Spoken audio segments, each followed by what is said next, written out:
Hello students, class 10 physics electricity की अपनी numerical series चल रही है। आज हम करने वाले हैं क्वेश्चन नंबर 16। इस क्वेश्चन नंबर 16 में देखिए क्या बताया गया, चलिए समझते हैं।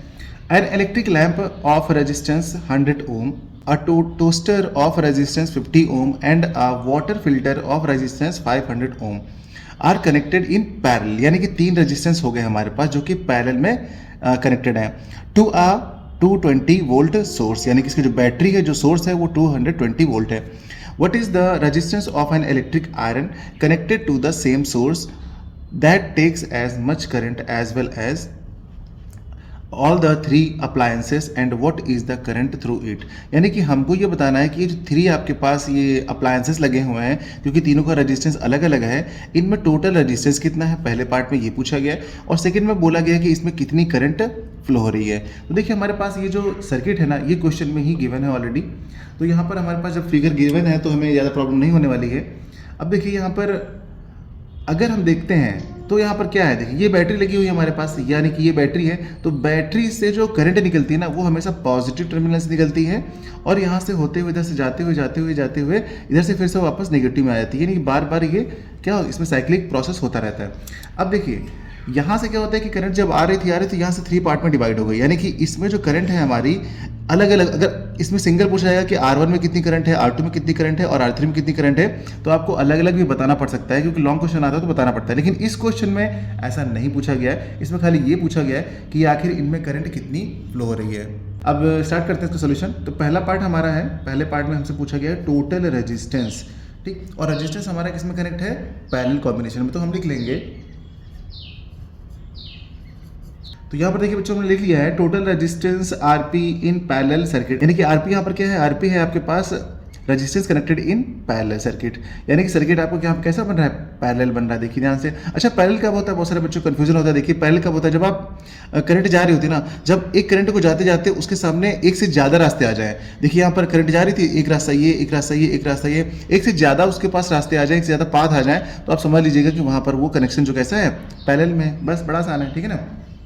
अच्छा इसके लिए क्या फॉर्मूला बनता है, देखिए इसके लिए फॉर्मूला बनता है 1/R1 plus 1/R2 plus 1/R3। अच्छा R3 तक क्यों लिखा हमने, क्योंकि यहाँ पर R1 R2 और R3 सिर्फ तीन ही रेजिस्टेंस है तो हमने तीन लिखा। अगर एक और होता तो हम एक और ऐड कर लेते हैं, ठीक है। अच्छा ये हो गया। अब यहाँ से हम क्या करेंगे, इसकी वैल्यू फाइंड करते हैं। चलिए इसको पुट करते हैं और यहाँ पर लिखते हैं 1/RP। ये इसका लिखने का तरीका है, हमेशा रेशियो लिखते हैं इसको, ठीक है। चलिए थोड़ा ऊपर कर लेते हैं।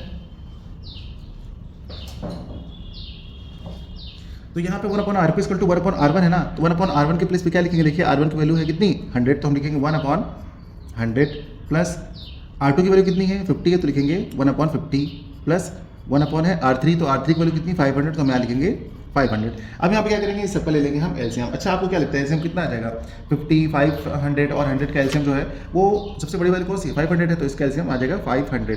तो हमने निकाल लिया इसका एलसीएम, और एलसीएम निकालने के बाद देखिए 100 से इसको डिवाइड करेंगे तो कितना आएगा, ये आएगा आपका 5।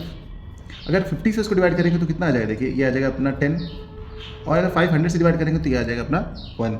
और अभी सबको ऐड कर लेते हैं। अगर इसको हम ऐड करते हैं तो देखिए क्या आएगा, इसको हम ऐड करेंगे तो आएगा ऊपर हमारा 5 और 15 यानी कि 16 आ जाएगा, और अपॉन में है 500, ये आ गया हमारे पास वैल्यू, ठीक। यहाँ तक हमने क्या किया, 1/RP इक्वल टू हमने यहाँ पे इसको निकाला, एसएम हो गया। एसएम के बाद हमने क्या किया, देखिए 1/RP की वैल्यू आ रही है 16/500, इस चीज़ को कट कर दीजिए। देखिए और सिंपल वे है, आपको बताते हैं।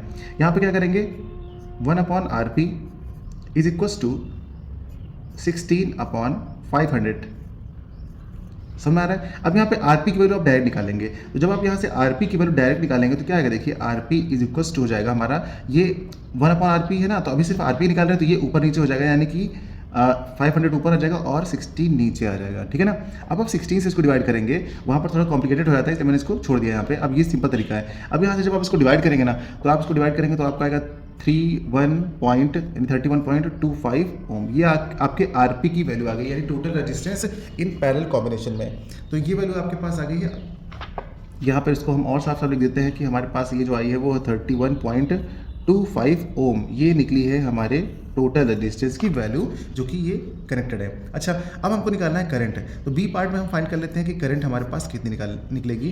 तो हम निकालेंगे यहाँ पर टोटल करंट, ठीक है, टोटल करंट, और करंट को हम लोग किससे दिखाते हैं, आई से दिखाते हैं। तो यहाँ पर हम टोटल करंट को फाइंड करते हैं, सर्किट में कितनी फ्लो हो रही है। अच्छा, करंट अगर फाइंड करना होता है ना तो हमको पता होता है ओम्स लॉ क्या होता है। अच्छा, ओम्स लॉ के अकॉर्डिंग देखते हैं तो V = IR होता है ना, ठीक है। यहाँ से हमको I निकालना है, करंट निकालना है। तो करंट के लिए हम क्या लिखेंगे, यहाँ से देखिए करंट का फॉर्मूला बना लेंगे, I = V/R। और यहाँ से जब हम I की वैल्यू निकालेंगे तो V तो हमारे पास पता ही है, क्वेश्चन में 220 वोल्ट है, तो हम रख देंगे यहाँ पे 220 वोल्ट। और अपॉन में रेजिस्टेंस हमारा कितना है, ये 31.25, तो यहाँ रख देंगे 31.25।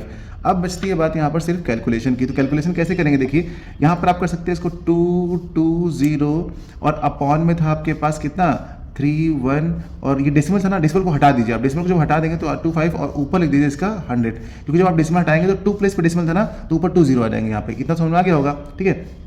अब आप इसको कट करिए।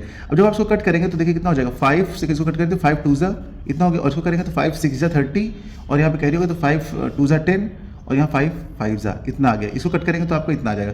फिर अगेन 5 से कट करेंगे तो 5 4 20, और 5 से कट करेंगे तो उसको कितना हो जाएगा, 5 1 5 5 2 और 5 5 125 आ गया।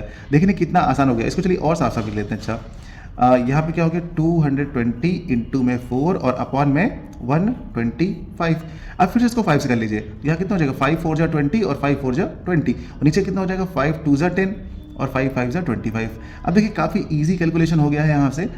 तो अब यहाँ पे क्या कर सकते हैं, देखिए अब ऊपर लिख देंगे आप 4 यानी 44 इंटू में 4 और अपॉन में 25। अच्छा, एक और सिंपल तरीका हमने आपको बताया था कि अगर कैलकुलेशन करने में नीचे का 25 या 5 ऐसा कुछ आ जाता है तो आप कुछ और भी कर सकते हैं। जैसे देखिए क्या, यहाँ पर हम इसको लिख लेते हैं, तो ऊपर का मल्टीप्लाई कर लीजिए, 4 4 16 हो गया तो आप 16 लिख दीजिए, 6 4 4 16 और 17 आप इतना लिख लेंगे, और अपॉन में कितना है आपका 25 है। अच्छा, इतना समझ में आ गया आपको, ठीक है। अब देखिए इस क्वेश्चन की जो कैलकुलेशन है सारी आपकी बड़ी आसानी से हो जाएगी।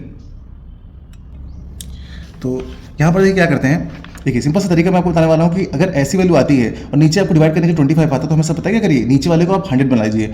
और देखिए डिवाइड करना थोड़ा मुश्किल काम होता है, इसलिए मल्टीप्लाई करना आसान होता है। तो हम क्या करते हैं, देखिए नीचे वाले को 100 बनाने के लिए क्या कर सकते हैं, 4 से मल्टीप्लाई। तो नीचे भी 4 से मल्टीप्लाई कर दीजिए और ऊपर भी 4 से मल्टीप्लाई कर दीजिए। तो नीचे वाला कितना हो जाएगा, देखिए नीचे वाला हो जाएगा आपका डिनोमिनेटर 100 हो जाएगा, तो नीचे तो कोई दिक्कत ही नहीं, और यही तो प्रॉब्लम क्रिएट कर रहा था। ऊपर क्या हो जाएगा, बस मल्टीप्लाई कर दीजिए। 4 6 कितना होता है, 24 होता है, तो 24 का 4 रख दीजिए। फिर 4 7 28, 28 में 2 कैरी था तो 30 हो जाएगा, 30 का 0 रख दीजिए। कैरी कितना आया, 3, 4 1 4 और 4 3 7, ये आ गई आपकी मल्टीप्लिकेशन में। देखिए डिवाइड करने के से अच्छा है ना ये वाला तरीका, हो गया बस खत्म। अब आप क्या करिए, I = क्या लिखेंगे, देखिए लिखेंगे आप 7 0 4, और ये जो 100 था ना, कितने जीरो है इसमें, 1 2, तो 1 2 प्लेसेस के बाद यहाँ पे क्या लगा दिया, डेसिमल लगा दीजिए, और यहाँ लिख दीजिए एम्पियर, क्योंकि एम्पियर होती है करंट की यूनिट। आप देख पा रहे होंगे ज़्यादा कट्टा पिट्टी भी नहीं करनी पड़ी हमको, ज़्यादा दिक्कत भी नहीं हुई, बड़ी आसानी से निकाली हम लोगों ने। अदरवाइज आप लोग कैलकुलेशन जब भी डेसिमल में आता है डिवाइड में तो प्रॉब्लम क्रिएट होती, कहते अरे सर कैसे होगा कैसे नहीं होगा, और फिर पहले से नेगेटिविटी माइंड में आने लगती है, अरे नहीं ये तो मुझसे गलत हो गया। ऐसा नहीं है, आप स्टेप बाय स्टेप चलेंगे तो आपकी सारी चीज़ें ना बड़ी आसान तरीके से हो जाएंगी। और एग्जाम में ना कभी भी ऐसा क्वेश्चन नहीं देते हैं जिसमें आपको काफ़ी प्रॉब्लम हो, बड़ा ही आसान क्वेश्चन देते हैं, ठीक है। तो डरना नहीं बच्चों, अच्छे से करना है, हर एक क्वेश्चन प्रैक्टिस करनी है। तो ये क्वेश्चन भी उम्मीद करते हैं कि आप लोगों को अच्छे समझ में आ गया होगा। मिलते हैं अगले क्वेश्चन के साथ, जब तक कि आप इसकी प्रैक्टिस कर लीजिएगा।